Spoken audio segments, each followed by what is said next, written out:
The Complete Competition Dog. A Guide to Breeding and Breeding the American Pit Bull Terrier. Dedication.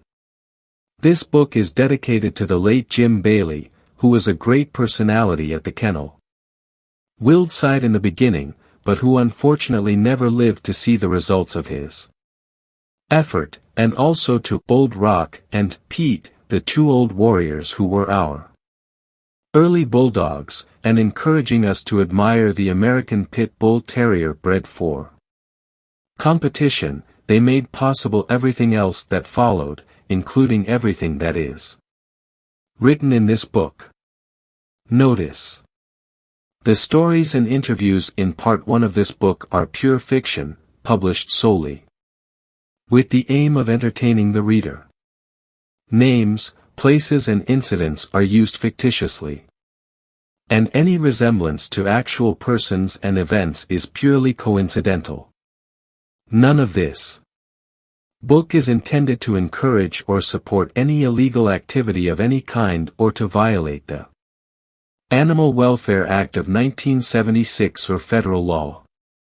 In the various chapters of Part 2, we use product trade names such as drugs and equipment to describe them. The use of trademarks is not for advertise a specific product or suggest that similar products sold under other names are inferior. Since these warnings have been given, we hope you will enjoy this book and who find it useful and informative. Introduction. I got interested in dogs in Cleveland in the early 70s. Running a pet store in the market at the time, and I ended up raising, training and exposing Dobermans. Because of my interest in large creations, I stocked up on one good selection of leads, collars and harnesses, and this has greatly appealed to the breeder fraternity. Local bulldog. At that time, not much attention was focused on dog fighting. So it was a common thing for guys to bring their dogs to the pet store with news fresh from last weekend's rolls. One of those guys was the late Scott Cornuta, who was known as Scotty C in the game of dogs and had Ch. Reno, a good competition dog born to Tombstone and Precious. Some of the others were Fat Gary, Terry Powell, Walter Scott, and the twins. The majority. One of his dogs originated from Josh Hill and had the blood of the old Red Devil. My job in the animal industry forced me to move first to Ontario, then British Columbia, and finally to California. While I was in Canada, I met with the late Dave Gardner. I always had a few dogs with me. During that time, I was actively involved in raising and developing my dogs, and even made some of the breeding, but I was in no position to establish a kennel because of my frequent moves. In 1987 I decided I had my life made and decided to make bulldogs my priority of my life. I quit my pet store manager job, sold almost everything I owned, and in April 1987 I made a cross-country journey to North Carolina with the few belongings I could fit into a Volkswagen Beetle. I shipped my female dog Rose ahead, and traveled with a black and white male called Buck. This was to be the beginning of the Wild Side Kennel. The next 2 years were tough times for me. I had to move several. Sometimes because of the neighbors, who didn't want to live near a backyard full of pit bulls, and I spent the winter in a log cabin that had no heat and there was only water in the kitchen. It was the coldest winter in a decade in North Carolina, and I had to nail blankets to my bedroom walls to keep the snow out. Outside. The worst came in April 1989 when my backyard was invaded and I was accused to organize dog fights. That same month that I had started life with the Bulldogs, a Toronto veterinarian bought her first Pitbull puppy. Our ways were to meet, shortly after my conviction on account of dogfighting, when Bob Stevens introduced me to it. He said he knew one woman who was crazy like me, and who he thought we were perfect for each other. He gave me her number, and after many letters and phone calls, Chris and we finally met in person, in November 1989. A month later, we were married. I wanted to start by telling you how I started to breed dogs, and how Wild Side Kennel came into being, but don't worry, this isn't going to be another autobiography about the bulldogs. There are many other books like this out there, and once we had taking advantage of all of them, we wanted to do something different. In fact, there are two parts to this book. In Book 1, we included a collection of stories and interviews about pit bulls and creators. Some of these have been published in various bulldog magazines, and others are unpublished. We hope you will be entertained and enjoy these stories. But they are not the reason I wrote this book. The most important part is contained in the 11 chapters of Book 2. The subtitle of this book is A Guide to Breeding and Breeding the American Pit Bull Terrier, and expresses our purpose in writing this book. A few years ago, we would recommend some of the many books on our upbringing to beginners, and many of these people, after reading the books, said, the book was great. I loved it. But I expected him to teach me how to raise my dogs. We had the inspiration to do something that we believe has never been done. We wanted to write a book that covered all aspects of bulldog breeding, a book that breeders, pitbull beginners could use as a reference to help them raise and care for their dogs, even though they did not have access to any other information than this book. We know that we ourselves could have benefited if we had at least one book when we started. The stories and interviews in Book 1 are about people and game dogs. Some of your themes are clear. Some of you who are against dogfighting might find it bad taste or offensive, but as the title of the book implies, this book is about the dog of competition. We hope you are able to put prejudice aside, as we believe there is a little for everyone in this book.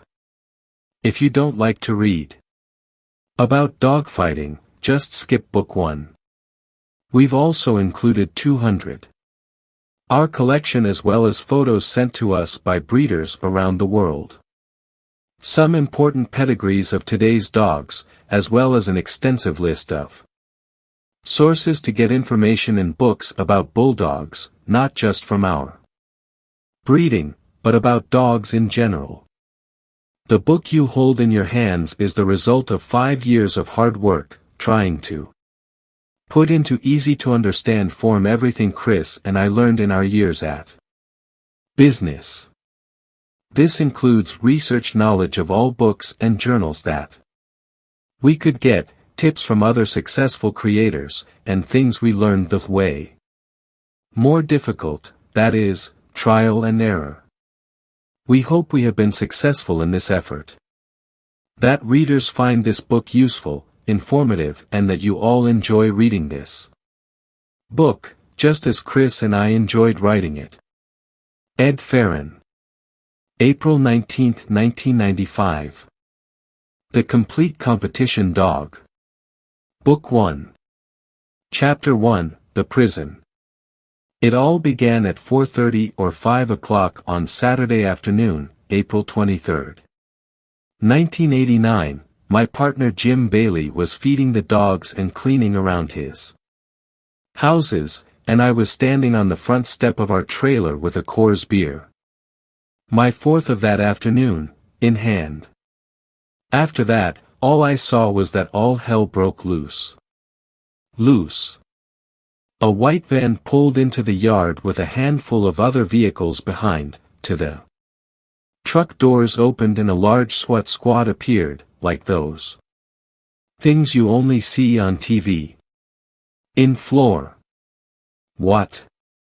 I said, confused, and before I had time to see what was going on. I was thrown to the ground by a policeman, another shoved an M16 in my face and a third was stepping on the back of my head. Wild Cherry, a large yellow bitch, daughter of Garner Ch. China Mom Rom. I was chained to the back door a few feet from where they kept me arrested, and she was snarling at them as they lifted me up and handcuffed me. Yet. That was on a chain and everyone had guns, everyone was terrified of the dog and repeated that they would shoot her if she didn't shut up, despite my explanation that she was just trying to protect her week-old pups in little house, and could not reach them because she was chained. They pulled me into one of the squad cars and threw me in the back seat. About that. Jim Bailey was cleaning Levi's pen when they yelled at him to get down on the floor.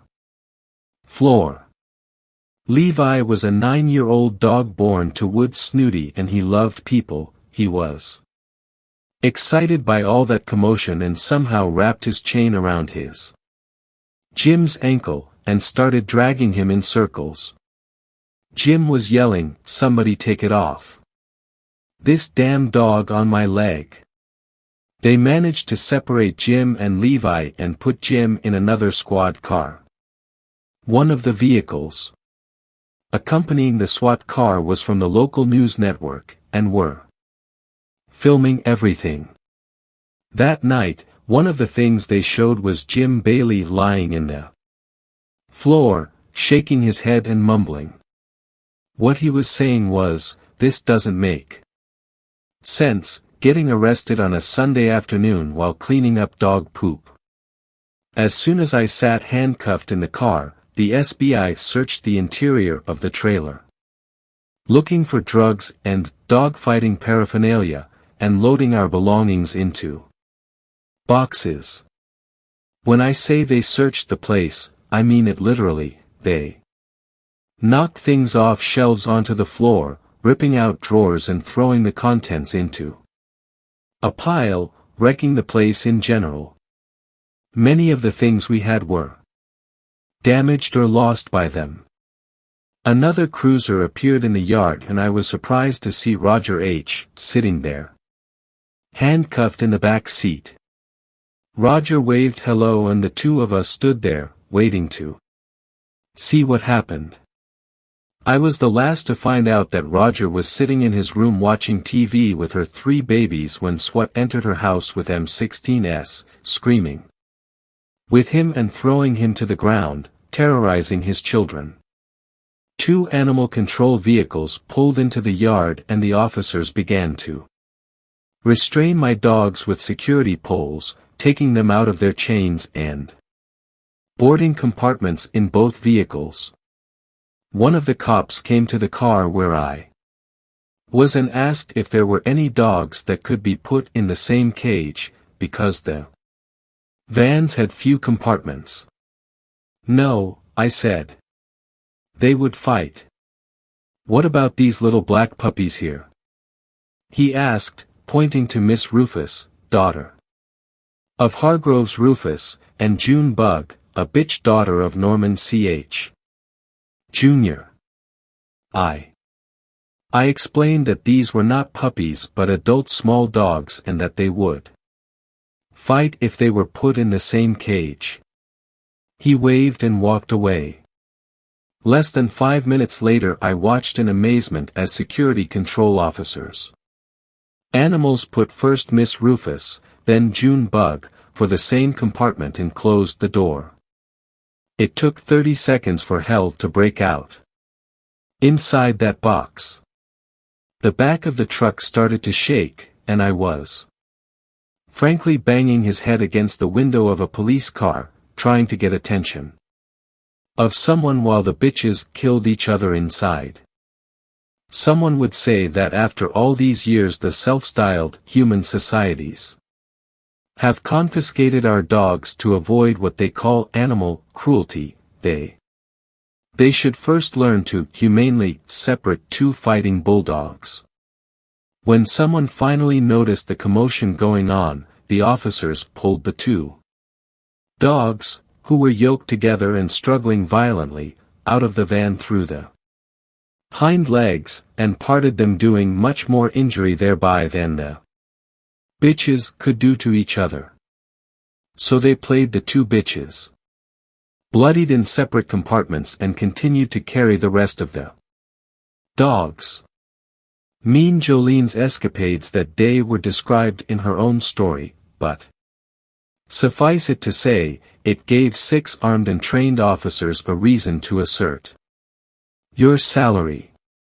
Wild Cherry and another bitch, Woods D., both had week-old puppies, sons of Ch. Jr. and were bristling, trying to protect them. This made them shot with tranquilizer darts, held with safety batons and pulled their homes with their young. All the puppies died at the animal shelter, and Wild Cherry got some kind of infection that left her blind in one eye. When they threw me in the car, they put an arrest warrant in my pocket that said that I was arrested for animal fighting and cruelty to animals, based on the anonymous information. As soon as I sat down, I tried to imagine who was the informant. During the following weeks and the trial that followed, I was able to find out how to report. I was working at a company as an assistant director in Burlington, North Carolina, but felt the need to get back into the animal business, where I was there from 1971 until February 1987. During that time, I was involved in lots of different things, including sales and dog training, and it was also sales representative for a large pet supply company and representative of a California aquarium and animal supply manufacturer. I had an interview with the owner of a chain of pet stores in South Carolina and Virginia, and after spending 3 hours with him I was given the position of chain training. It was a dream come true, after all the hardships I went through in the years past. It seemed that things were finally working out in my life. Everything was great for the first few weeks. I spent a week at Carrie's shop and second at the Burlington store. At that point, the feedback from the head office was excellent, and the directors were very happy with what I had achieved in such a short time. In the 3rd week, I was working with the Greensboro store. The store director introduced me to everyone. The employees the day I arrived and mentioned during their presentation that I raised pit bulls. Later that day, an employee named Larry Moore approached me. He told me he was really interested in pit bulls. He also said that he and his woman were planning to take care of some puppies they had seen advertised in the local paper, and had previously purchased a Guilford pit bull County Humane Society, but they had to return him 2 days later because he bit people. During the afternoon, whenever he had a free moment, Larry was talking to me, asking me all about pit bulls and telling me how much he wanted to learn about they. He seemed like a really nice guy, so I said to him, "Look, if you really want a pit bull, you don't have to buy it by the newspaper. Why you and your wife don't take a look at my dogs? I have an old dog that needs a nice house, and if you want to take it and give it a nice home, maybe we can think about in some sort of agreement in a puppy." The bitch I was referring to was J. Carver's Tootsie, 11 years old, daughter of Carver's Hard Rock and Long's Georgia girl, and therefore a direct daughter of Carver's Miss Spike. Tootsie could no longer reproduce, had a tooth buried in her head. And she was so crippled with arthritis that she could hardly walk. I imagined if she had a nice home, like a pet, with a lot of dedication, she could at least enjoy what was left of her life. In return, I could give them a male pup, which I could train when I got older. The guy got all excited about it. He was supposed to come to my house with his wife on the next day, but called and said they had an engagement dinner scheduled with their parents they couldn't miss. The real reason, I later found out, was that he spent that entire day at the Guilford County Humane Society with Louise Puckett, the chief investigator of cruelty to animals at that time.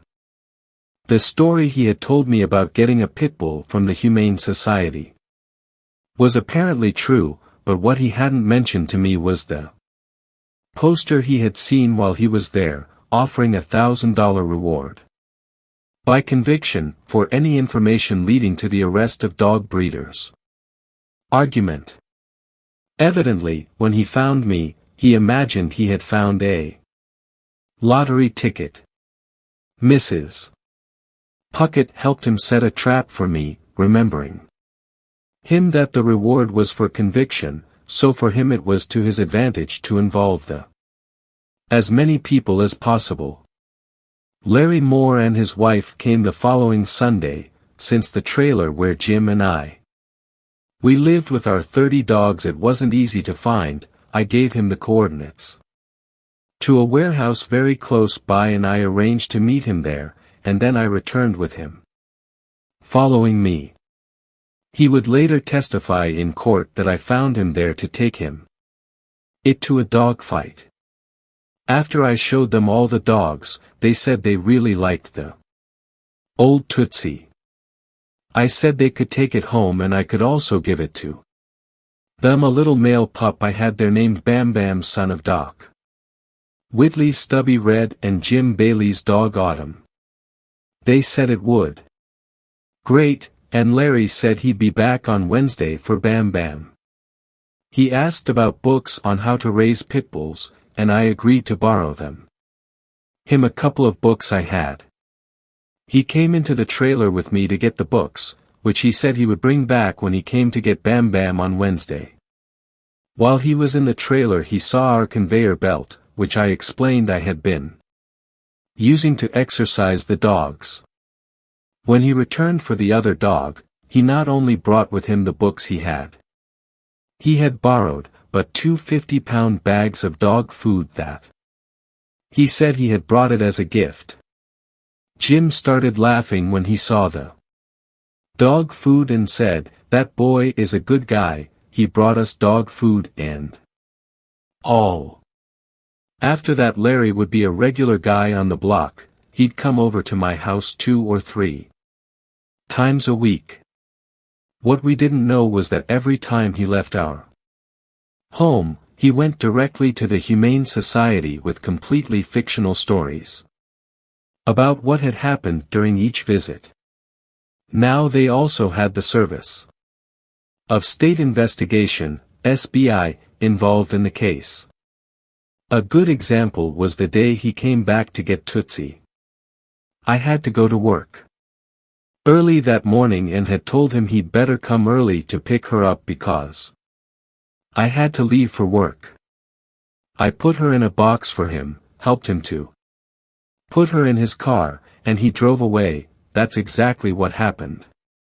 But what he told the SBI and Humane Society was that I had taken Tootsie out of her chain and that he had to hold it while I took an 18-month-old male who weighed 50 pounds, and took off her collar, saying, "Look, she may be old, but look what she can do," and then let Tootsie kill the dog in just 10 minutes.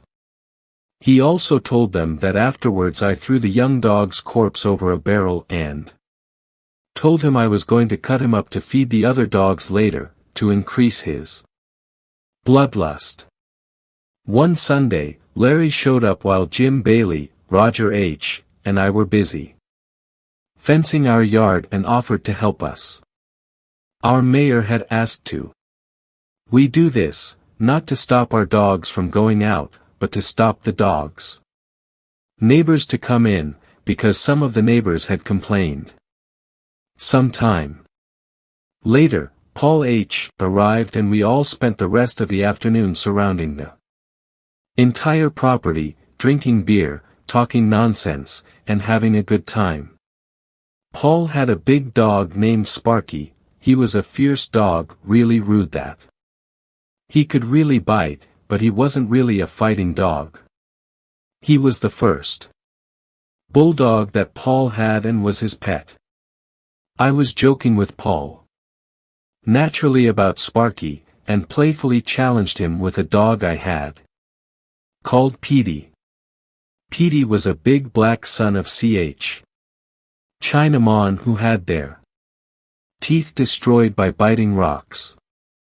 I believe what I said to Paul was, "Why don't you bring Sparky and we'll give Petey some training?" Or something like that. Are you going to put some dogs to fight, guys? Larry asked excitedly, and we just said, maybe yes, maybe no. After a few more beers, Larry started to pester us, saying that he thought we were teasing him about our fighting dogs. Because Bam Bam, the puppy I had given him and who was now 9 months old, couldn't fight at all and just played with the other dogs walking by in the backyard. We explained to him that Bam Bam was just a puppy, but he finally told us. Challenged, picking up old Levi, loosed from his chain, walking him to a couple of young dogs in the yard, and letting him growl in front of you. The first puppy only joked, but the second one went up to Levi and grabbed him by the face. We separate them and put Levi back on the leash. This may not be the most smartest thing in the world to do, but this certainly wasn't the crime of the century. Larry went straight to the Humane Society and the state police after leaving our home that day and told them that he witnessed 4 dog fights that they lasted 30 minutes each, in which the dogs were badly injured. It was the idea of society saying that our dogs wouldn't fight and that he didn't think they would. Bred to fight, to catch us in the act of showing him some dogs fighting.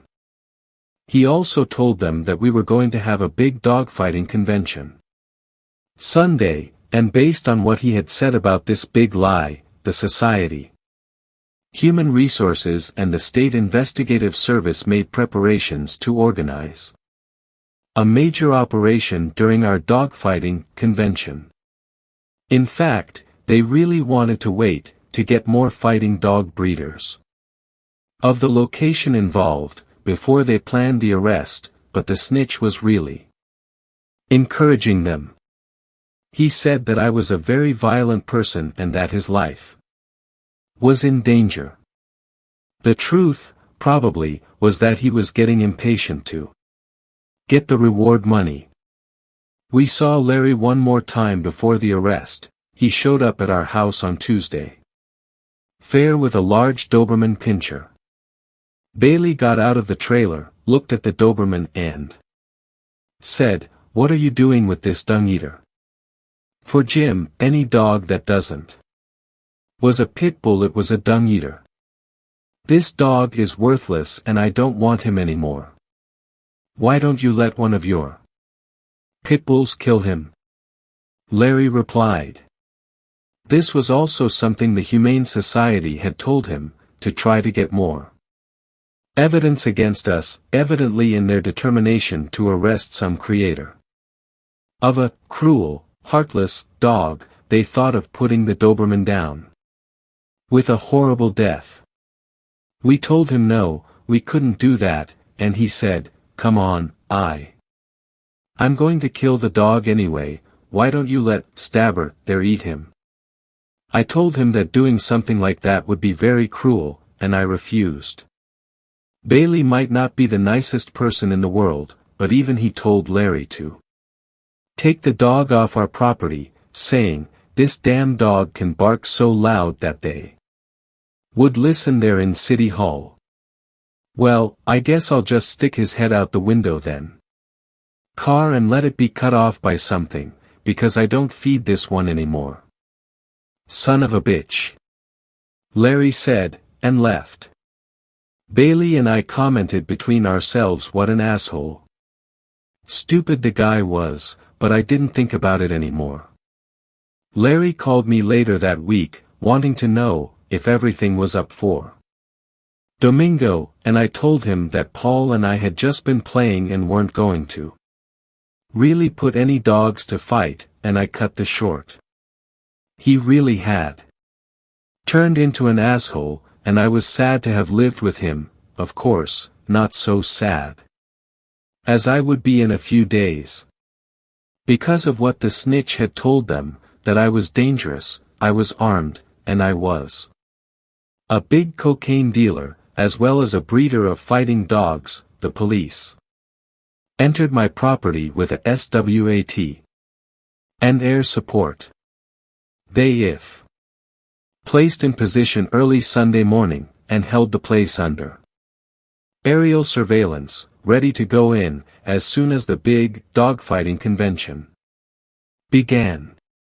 They had actually gone out as a group, as this entire arrest was based on what Larry Moore had told them. Since there hadn't been any dogfights in the evening yet, they couldn't abort such a huge operation and come back empty-handed. They were committed themselves to this prison. They would come anyway. Hoping to find enough evidence to justify the operation. For over 2 hours, I sat there in that police car, in shock. While they tossed my trailer, loaded up all my dogs and took them away. And ended my life. Finally, after the last of the dogs had been though, I was taken to the Alamance County Jail. Jim and Roger already had been taken, booked, interrogated and locked up. As soon as I got there they took me into a room and began to interrogate me. It was like a circus. The entire operation had been centering on getting us with a fight of dogs. This was the cause for which the warrant had been issued. There had not been no fight. All they had was the whistleblower's information, which really wasn't a lot, so their plan was to demoralize me completely, and they threatened to kill everyone. My dogs, to force me to hand over the other dog breeders in the area. For example, while they kept me in the interrogation room they were whispering to each other, saying, "Hey, did you see the game last night?"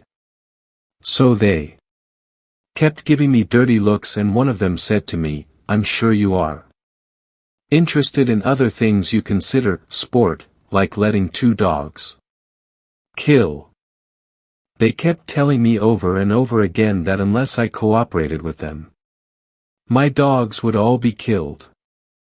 If I told them what they wanted to know, it would come off easily and my dogs could be returned safe and sound. Often I was asked about other breeders on the site, saying, "Do you know Fat Bill? Do you know Boone and Jam?" There were many others they asked, too. I kept saying no, I had never heard of any of these people, and then they yelled at me it's a lie. And it started all over again. They hammered my head with these questions for about 2 hours. Finally giving up after I started playing those mind games back about them. They kept asking if I wasn't putting dogs to fight. Why did I have so many of them? So I started to tell them my story, how I had seen my first Pitbull when I had a pet store in Cleveland, and how the city's breeders brought their dogs to buy armor and leashes, and how impressed I had been with the temperament of these dogs. Because they were all scratched up and clearly looked like they had struggled, but still. That's how they were kind to people, and such until, finally, after 45. 5 minutes, one of the cops said to shut me up and told the other cop to get me out. Right inside. They took all my clothes and gave me a one-piece jumpsuit and a pair of sandals available. I was presented with a pillow with a paper pillowcase, a coarse blanket, which smelled like a dirty sock, and a rolled-up mat of inch-thick foam that I soon discovered was my mattress. I asked the sheriff's deputy who was checking me out if he had seen my friend Jim. I was really worried about how Bailey had taken it. Then he laughed and replied, "Oh yeah, he looked really interested." He asked me whether he was going to be in a private cell or a large dormitory, and when I told him he would have his own cell, he looked at me relieved and said, "Well, then I won't have to sleep on my back all night." He picked up a clipboard hanging on the wall. She had a leaf that I think was some sort of list. I saw Roger and Jim's names on it and asked if I could be stuck on the same block as my friends. He shrugged his shoulders and said, "Of course." At this the phone rang and he answered. I heard him say, "Farron." "Yes, I am with him. Right here." "Oh, okay, no problem." As soon as he hung up the phone he put the plug back on the wall and picked up a different one. I found myself in a prison block where I was the only white person, and I think that it was just another way they were trying to mess with my head.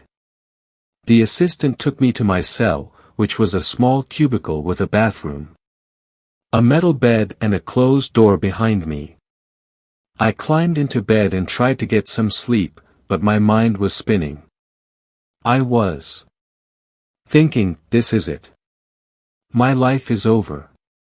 I had no idea where my dogs ended up or what was going to happen to them. They had told me that if I didn't report the other dog breeders they had asked me about, they were going to kill all my dogs. I had no intention of doing this, so I figured my dogs were dead. Finally, somehow I hung up to sleep. The next morning, when I woke up, the whole block was in high spirits, with several guys singing Motown songs. I just sat on the edge of my bed with my head between my hands. The doors were all open and suddenly I heard a familiar voice. "Hey, this is my man." I thought, what the hell is this? And I heard the same thing again, "This is my man. Hey, what's going on, man?" I turned around and saw a guy whose publicity I passed when I worked for rental company. His name, ironically enough, was Woodrow Wilson. At that moment some other guys were hanging around my cell. Woodrow Wilson said to them, "This is the guy who took my VCR," and then he turned to me and said, He was a big man in that rental company, wasn't he? Well, you're not shit. None here." And then he laughed. By breakfast, I had achieved celebrity status. The other colleagues, they asked why I was in jail, and when I told them they were all excited. Once it was over, our arrest had been the talk of the entire jail the day before. As everyone had seen the preparations being made and the SWAT joining in front of the jail on Sunday morning, waiting to act. They had imagined that some big drug dealer was being arrested that day, for what they saw. When we all sat down to breakfast, I noticed there was a guy big sitting next to me.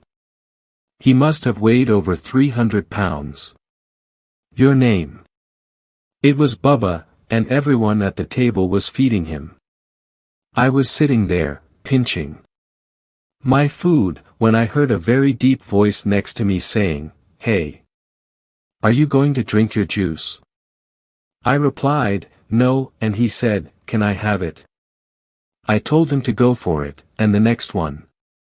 The only thing I did know was that Bubba was trying to scrounge up all my food. I am not. I was very hungry anyway. After breakfast was over, everyone wanted to sit and talk about pit bulls. Telling stories about who they knew had a pit bull, and stuff like that. I believe it was 11 o'clock when one of the jailers came to the door of our prison block cells and shouted, "Farron, your bail is posted." I came flying from there as fast as I could, carrying my mattress and pillow. They make you carry all these things with you when you enter. They gave me back my clothes, my wallet and everything, and when I got out of there the first thing I saw was Tom Garner, grinning from ear to ear and shaking his head. I had called him the night before when they gave me the traditional, phone call, and he had come to bail me and Jim Bailey out. A moment later Jim appeared, and the first words out of his mouth were, "Curse. Dogfighting," and we didn't even do dogfighting. And Tom Garner started laughing. Roger Hellard's wife, Alice, had already bailed him out, and we all headed to his house. Tom told us that the first thing we needed to do was get a good lawyer. Roger said he knew the name of the best criminal lawyer in town. Several of their friends had been arrested for various things, not related to dogs, and they always used this lawyer. We contacted him and made arrangements to find him the next day. Until then, we didn't really know who the snitch was, but later we were placed side by side and everything pointed to Larry Moore. He was the only one who was hung lately and was new to the group. This was confirmed later that day when Paul Hardin came. He was at every animal shelter that morning before we got out of jail, and he had seen Larry Moore in one of them with a handful of SBI agents, pointing a few different dogs at them. He did not see Paul.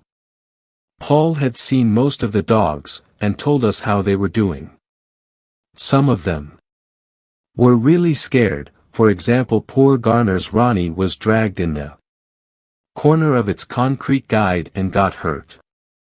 Anyway, Paul gave us a full report of your trip to the animal shelter, including the finger-toe encounter. Hard on one of them. We met with the lawyer the next day. He said how much money we needed, and what options we had. He also said that what they were trying to do was speed up the case before we had time to prepare, so the first thing he would do is try to get a postponement on the date of the judgment. He also said that they were waiting for our guilty verdict, because they already had all the dogs in custody, so if we were found guilty, the Humane Society would have a way of determining what was to be done with them. If we went ahead and took the easy way out, and were considered guilty, we could get away with a lighter sentence, but that could also put the dogs at the mercy of the Humane Society. They would have no problem get a court order to destroy them all. We told the lawyer that we didn't want to do that we would go through the entire process and do anything it took to try and save the dogs. Meanwhile, Tom Garner continued to tell me what I needed to do to get the custody dogs, in case we're convinced. He said that if the dogs were in my property, that would be half the battle. We told that to the lawyer. And we asked him to start with the procedures. As soon as I was released from jail, I called the pet store owner, Pet where I was working, to tell him what had happened, and I explained my side of the story. I asked to take a leave of absence until the whole thing was resolved. He told me that he had already received a call from the top State police, to inform him what kind of people he had working for him and that he had already decided to cancel my job there. I assumed the police were trying to wipe me out, ensuring that I lost my main source of income. I called the company I had worked for before and they gave me my job back, but they were going to transfer me to the Asheboro, North Carolina warehouse. North, because the publicity about the arrest was so great in Burlington where I had worked. 2 days after we were released, Paul Hardin called me and said, "I've been to Chain." The SBI had gone to his house that day to investigate. Larry went to the house of Paul once to see the dogs and had remembered where he lived but didn't remember his name. In statements he made to SBI, he only referred to him as that guy from Navy. The SBI asked Paul about me, and Paul said that I was an acquaintance of his, but that we weren't really close. They assured him that they knew who I was. A breeder of fighting dogs, and he needed to help them.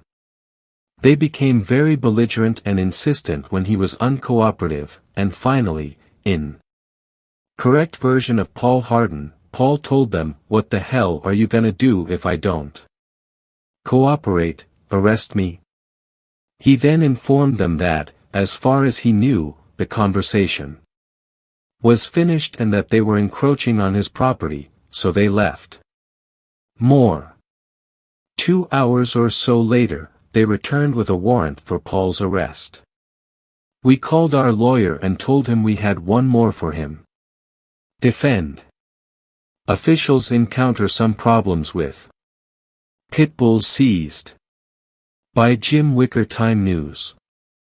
Graham police confirmed this morning that officers were summoned to the control shelter animal of the district last Wednesday, to help in the recapture of a bulldog that had broken free of its chain and attacked another pit bull.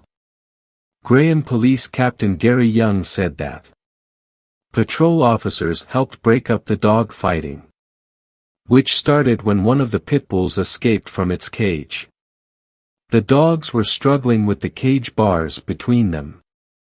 Young said the police were apparently called to help because only one animal control officer was at the shelter at the time.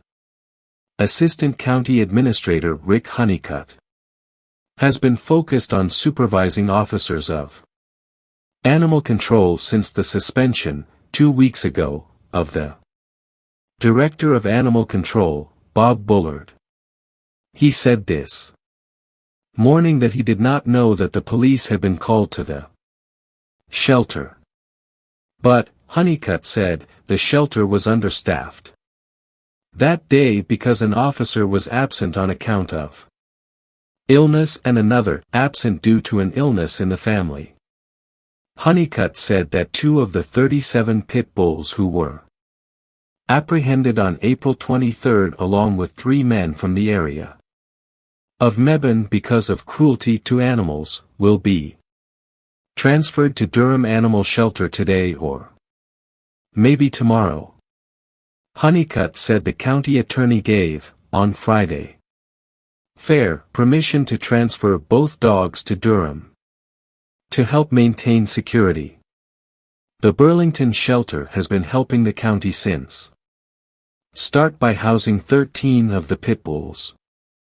Transfer 2 of the dogs to Durham will give the Burlington shelter more space for their normal activities, Honeycutt said. The county animal control shelter has 22 of the pit bulls, including 4 puppies. The county will continue taking care of the pit bulls until at least the 5th of June, when the dog owners go to trial, according to Honeycutt. Honeycutt said he has been trying to find another accommodation for pit bulls in control shelters. Animals in nearby counties, but so far he has been able to deal only with Durham's. The 37 pitbulls, 31 adults and 6 puppies, as reported, belonged to Edward Anthony Farron, 41, who lives in 3676 White Level Road. Farron was arrested along with James Wilson Bailey, 29, same address, and Roger Dale Hillard, 27, of 3561 Mebane Rogers Road, per allegation of dog fighting at Farron's residence in April past. The arrests were made by county officials, Alamance and the SBI. Bullard, according to a commissioner of the county, was suspended because he was allegedly carrying a pistol, in violation of county policy, while he accompanied coercion officers at the time of the arrest of the pitbulls. One of the statements Larry had made to SBI was that the day he went to pick up Tootsie, I had first unchained her and let her kill a male dog of 18 months weighing 50 pounds.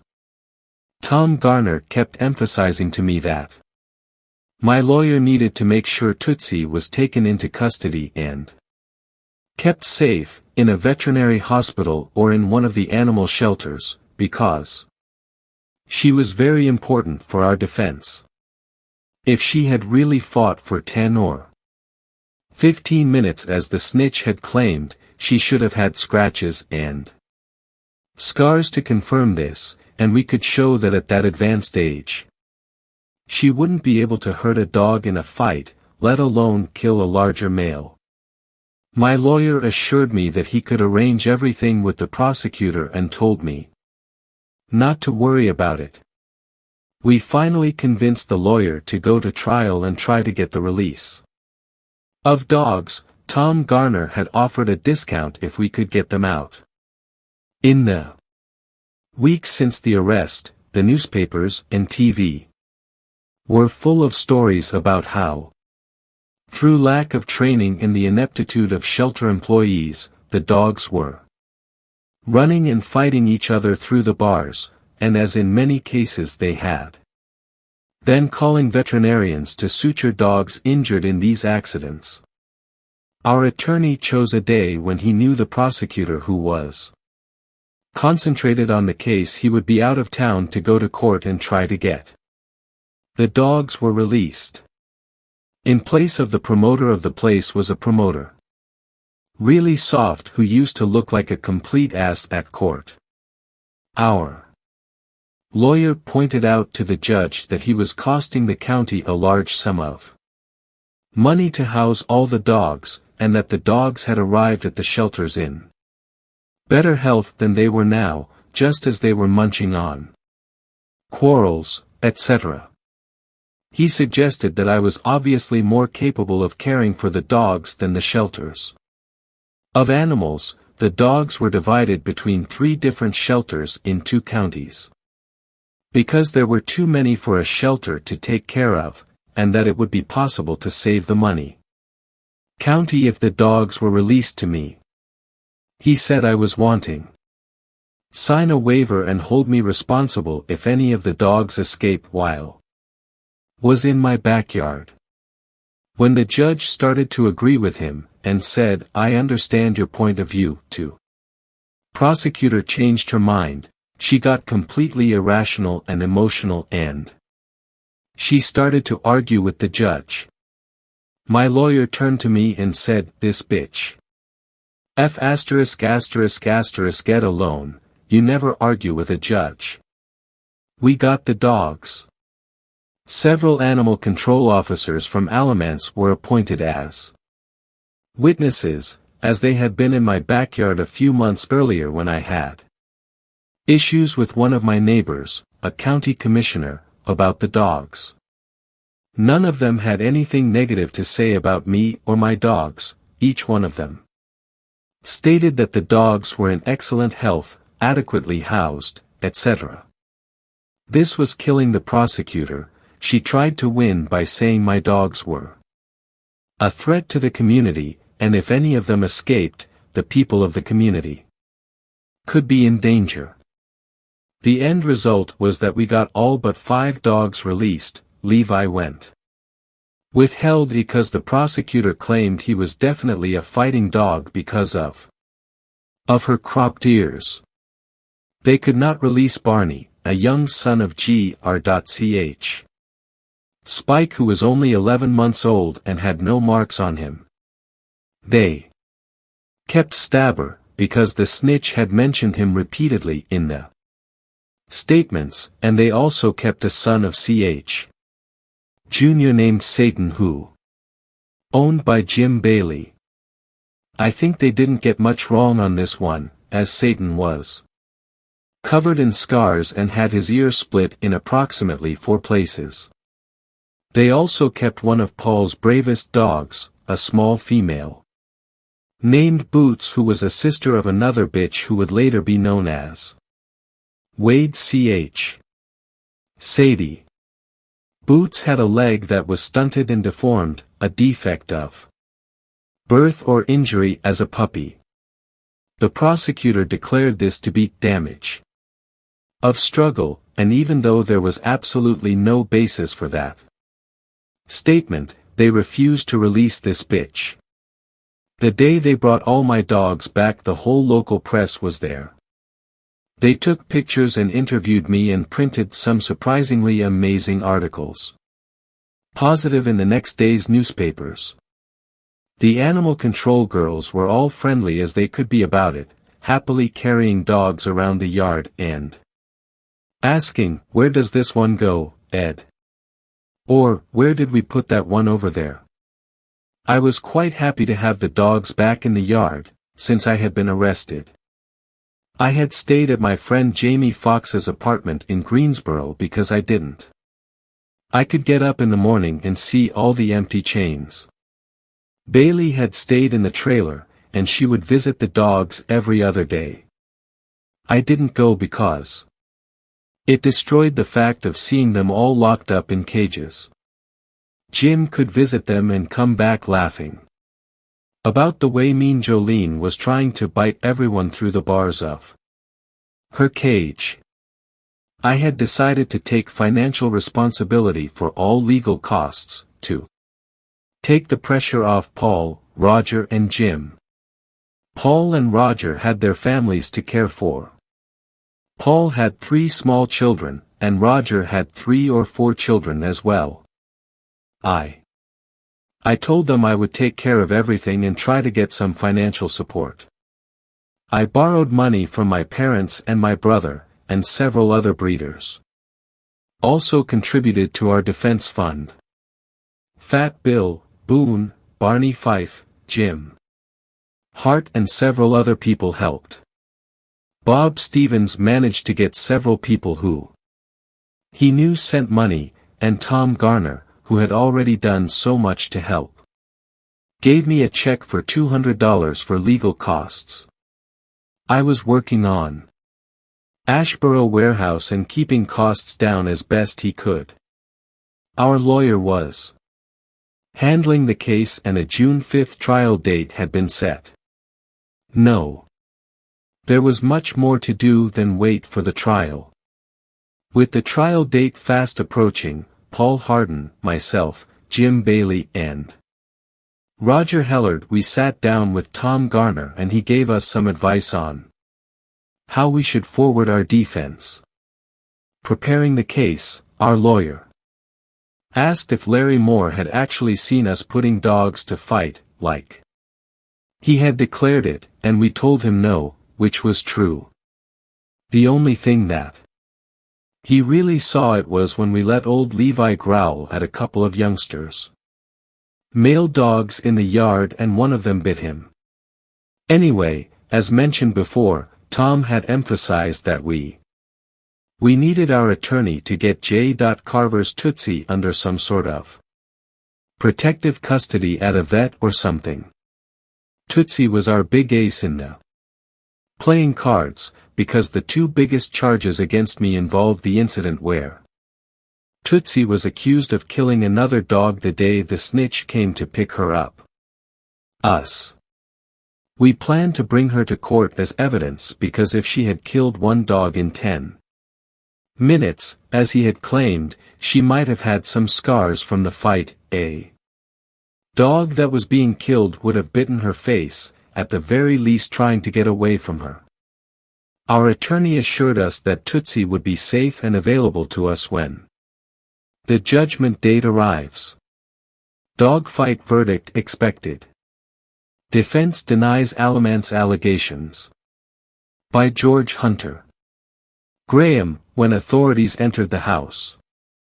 A man from Alamance County in April. They thought they would discover a fight of organized dogs involving contracts and much money. Instead, they found a man cleaning up dog manure and another man drinking a beer, according to Edward Farron, who, along with 3 friends, is awaiting trial for allegations of dog fights. The state does not have enough evidence to justify without a doubt that Farron, James Wilson, Bailey, Roger Dale Hellard and Paul Taylor Hardin organized 2 Pitbull fights in April, said Mitchell McIntyre, the attorney representing the 3-man. The men are singled out with various allegations of animal fights and animal cruelty, both unfounded. The Chief Justice of the District Court of Alamance v.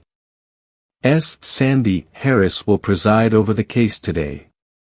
The state closed the case Tuesday, the 2nd Judgment Day, interrogating an agent of the State Bureau of Investigation, SB, which ran the operation at Farron's house. Farron had more than 30 pit bulls at his home on White Level Road near Mebane. David Hedgecock, special agent at the SBI, said that the investigation was based on information provided by Larry Moore, who, along with Farron, was employed by the chain of pet stores Pet Go Round Pet. Hedgecock said that Moore told him about 4 fights he testified, including one where a pit bull was dead. Hedgecock admitted during cross-examination that the authorities wanted to stop a dog fight during the April 23 raid on Farron's house. He acknowledged, however, that researchers found no evidence that a fight of dogs had occurred when they arrived in that day. In fact, all 4 advocates denied that the dog fight Moore referred to had even happened. Farron and Bailey stated that Moore brought a Doberman Pinscher to fight a pit bull, but the 2 men could allow it. I said, "No way, man. This is cruelty," Farron testified. "I have been trying raise them more stably, not like dogs. Crazy to fight." Promoter Rick Champion introduces a new test on Tuesday, including photos of a exercise mat with a card attached. Card was from an Ohio couple who were accused recently from organizing dog fights. Farron said the treadmill was a gift from a friend who acquired it through an ad from couple. Farron said he doesn't use the treadmill to training dogs to fight, but to exercise them. "I don't have time to exercise 40 dogs," he said. Farron. Jackie Rettig, an animal control officer and the first witness called by the defense, said that she found no evidence of a struggle dogs during several visits to Farron's home. Bob Ballard, director of the department and shelter of the Animal Control from Alamance, attested that he saw signs of some old struggle, but he said that do not know when it occurred. Ballard lost his job for carrying a gun of fire during the invasion, a clear violation of Alamance County policy. He said in interview that plans to appeal on the issue in the civil justice. Catalin Christian, a leader contributor. News magazine, based on Triangle Research. Park said she found Farron's dogs harmless while she interviewed him about the dogs the night before. They were really friendly, she said. When I left, I felt he had genuine affection for their dogs and a true love of breeding. Christian said she also saw Tootsie the pit bull that Larry Moore confirmed killed another dog in less than 15 minutes. Tootsie was really old. She could barely walk, Christian said. The only thing they had against us was Larry Moore's testimony, which was basically his word against ours. We had our time cards that actually showed that I was at work at the time of the supposed dogfight where Tootsie had killed the young male dog, and I had left for work the day he went to get Tootsie. We also had several witnesses who could tell us defend. Judgment Day arrived and, I must say, it was like a circus. It was really a unfounded judgment. If you looked at the crowd that had shown up you could think it was a murder trial. The Humane Society was there in force, of course, and the court was packed with reporters. As soon as we walked in, excited and ready for whatever came, only then my lawyer came to me and said, "Ed, I'm really sorry, but don't be upset." And he went on to tell me that the prosecutor called him late one night at home and informed him that Tootsie was dead. Evidently, despite the fact that they had assured my lawyer that Tootsie was in a safe place, they had actually left her with Larry Moore. Reportedly, he and his wife had gone out to dinner and when they came back, someone had come into their backyard and cracked Tootsie's head in with a axe. They also told my attorney that they believed it was Ed Farron and friends of his, who had killed Tootsie because we supposedly didn't want to. That they had the dog as evidence. It was completely obvious to us that the truth was that Larry had killed poor Tootsie because we could use her to prove he was a liar, in court. That old bitch had a tooth embedded in the head and could hardly chew its food, let alone kill a dog. Needless to say, this bad news started the whole case off on the wrong foot. Left. The trial lasted 2 days and everything was like a complete simulation. Despite that we said, everything was ignored. The self-appointed witnesses repeatedly contradicted it, and the brilliant 8x10 photos they presented of the dogs that Moore claimed had fought for 20 to 30 minutes each showed dogs that did not have any visible scratches or scars, despite were involved in bloody fights just 2 weeks before the photos were released. Been taken. Another piece of evidence they produced was a wooden stick, which Moore said was a broken stick we had given him as a present to initiate him into our group. The so-called staff had been carved crudely wedge-shaped at one end, and had marks that we assumed were. They looked like they were from a dog's tooth, but it looked more like Moore himself had made them. They confiscated my treadmill, which was a Red River Curly treadmill. Greg and Sam Lowe had tacked one of their business cards to the mat when they shipped, and this card was used as evidence, further proof that I was involved in dogfighting. The Lowes had been arrested shortly before this and they had the entire file on the investigation of the Lowe case in court during my judgment. They also confiscated several magazines including copies of Sporting Dog Journal, Game Dog Digest, etc. And they brought it to court. When the promoter was cross-examining me, he asked about all the vet drugs they had found on our property: vaccine, wormers, antibiotics, vitamins, etc. I explained that anyone who is a responsible dog owner and raises a number big dogs must have these things and know how to use them properly, for they were essential to keep dogs healthy, and that these things had nothing to do with dog fights. The head of the community testified on our behalf. He was something like a pillar of community, an old man who had worked in the post office for over 30 years and owned many lands in the county. He testified that if there were dog fights in my property, he would surely know about it, as he was always close to the property.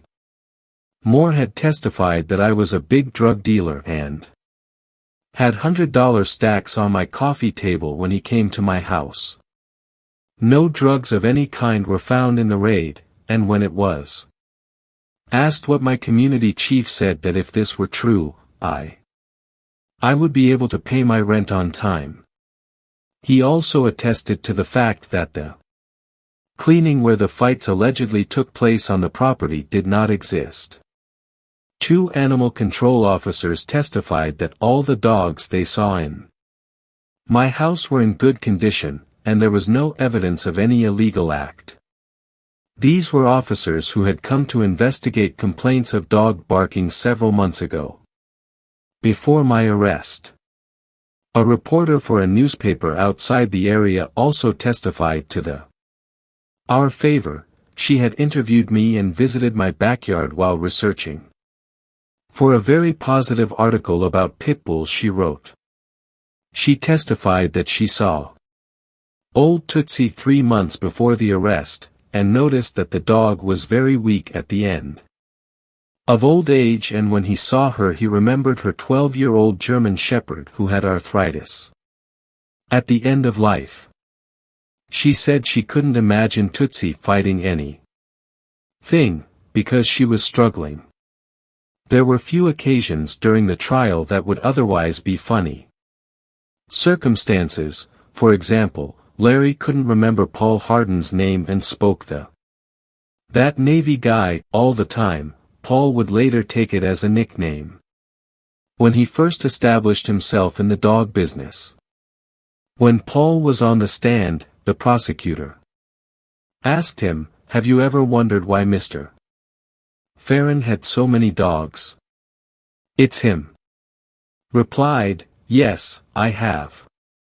Then she would ask, "Have you ever wondered why Mr. Farron had so many dogs?" And Paul would say, "Yes." What did he answer? She would ask, and Paul would say, "He told me it was none of my business," and he was right. Another example of some of the ridiculous accusations the prosecution made involved a videotape and a nickname Bob Stevens had given me, Wildman. They confiscated the tape during arrest. It was sent to me by someone in the Virgin Islands, and showed a fight by a dog named OXX, and the prosecution played this tape in court as part of the case. Unfortunately, it was one of the most brutal and bloody fights ever imaginable, but the funniest part was that they weren't running the tape through because of what the dogs were doing, but because one of the bystanders was yelling, "Wild, man, this is really wild, man," or something like that. At this point they turned off the tape, looked around the court and said, "Look, they're talking about the wild man." At the end of the second day, the judge called a one-night recess, and the verdict would come the next day following. We felt good and thought that everything had gone wonderfully, and everyone in the media hailed us as victors. Everyone thought we would be cleared, as the prosecution had failed to prove any of the charges it Moore had done. We couldn't believe it when we showed up the morning after the verdict, and we were blamed for all the charges. Jim Bailey, Roger Hellard and Paul Hardin each got an 18-month suspended sentence with a $100 fine. And unsupervised probation for a year. I did 18 months in a state prison. Suspended, a $1,000 fine, and 3 years supervised probation. Fighting dog breeders give up the appeal after the return of 4 pit bulls. Seized. 4 men found guilty of putting pit bulls to fight in the last week let them fall to their land. Appeal, although his lawyer said they would probably win the trial. This is the wrong verdict, Mitch McIntyre said of the guilty verdict of Judge W.S. Harris. But mine opinion did not count. Ed Farron, the main accused, along with Roger Hellard, Paul Hardin and Jim Bailey, withdrew their appeal. Primarily because of the costs. It's expensive to hold a trial, McIntyre said. Ed Farron said on Tuesday that he was convinced. Which was used as an example. He said he got it back 4 of his dogs after the trial, and that whether the authorities really were convinced that he was a competitor, they wouldn't give the dogs back. These were not the dogs that were housed in the kennel of the city, but dogs that Farron gave to Larry Moore. The SBI informed that the dogs trapped in the shelter would be adopted for lovely or broken homes, as stipulated in the Harris sentence. According to McIntyre, the dogs that Moore won were returned to Farron the day after the trial by SBA Special Agent David Hedgecock. McIntyre also said, I question the use of Mr. Moore by SBI. I was not able to investigate more in depth, which I hope to do through confrontation. I found him expressionless. He seemed eager at trial to talk about using of steroids. He easily admitted that he used these drugs, McIntyre said. Farron said Moore wanted a Pitbull puppy for experiment with steroids. Of Farron, McIntyre said, he didn't put dogs on to fight. I don't personally think he condemns those who do. There is circumstantial evidence that Farron was into dogfighting at one time, but nothing linking him to the alleged crimes. It appears that Moore's testimony has been accepted incontestably, like any other evidence. I advised my clients that it was highly unlikely that a jury would blame them. Farron got 18 months of fight-assisted freedom of dogs and animal cruelty. Bailey, Hellard and Hardin got 6 months suspended. All appealed the verdict. I told my lawyer that I just couldn't believe that they blamed him with the flimsy evidence they had, and he told me that the whole problem was that the SBI had believed the lies that Larry Moore had given them. In fact, the prosecutor believed the lies, and they all committed to proceeding the invasion of my home. So even if I was innocent, and my lawyer said, who believed they would think I was innocent, they wouldn't be able to face the potential lawsuit I could bring against them for all civil rights that they violated. So they had no choice but to make sure we were found guilty. The lawyer asked if we wanted to appeal, as he said, he didn't believe that a jury could blame us. At the time we told him to proceed with the appeal, but the truth was that I couldn't even afford the payment. Then I already owed the lawyer, and that could have cost at least another $2,000 or $3,000 in court costs to pursue an appeal. In day. Next I got a call from my lawyer. He said that the Bureau of Investigation and the prosecutor had contacted him and offered a Agreement: if I agreed not to proceed with the appeal, they could return. For me all the dogs that Larry Moore was with, except Tootsie, of course, and that. That would be the end of the matter. I agreed to the agreement, as I would not be able to appeal anyway. I figured I could just get my dogs and get the fuck out of that place as soon as you could. The judge ordered the remaining dogs in custody to be confiscated and disposed of. According to kennel conditions.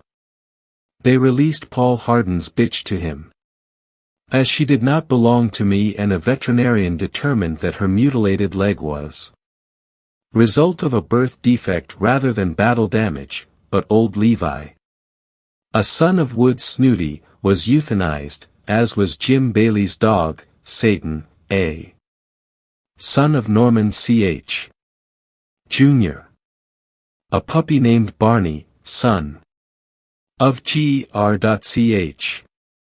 Spike, and another dog. When the head of the investigation and the prosecutor came with the control animal to return Moore's 4 dogs, this confirmed what my lawyer had told me. They shook my hand and wished me luck, and the investigator principal told me, unofficially of course, look, we used what we had. Range. We believe in Larry Moore. We took the walking tram and had to run with it, that's how things work. Some things. That was the first part of the audiobook, The Competition Dog. Sign up so you don't miss part 2. My name is Rodolpho, and I thank you for every like and comment. God bless you all. I went.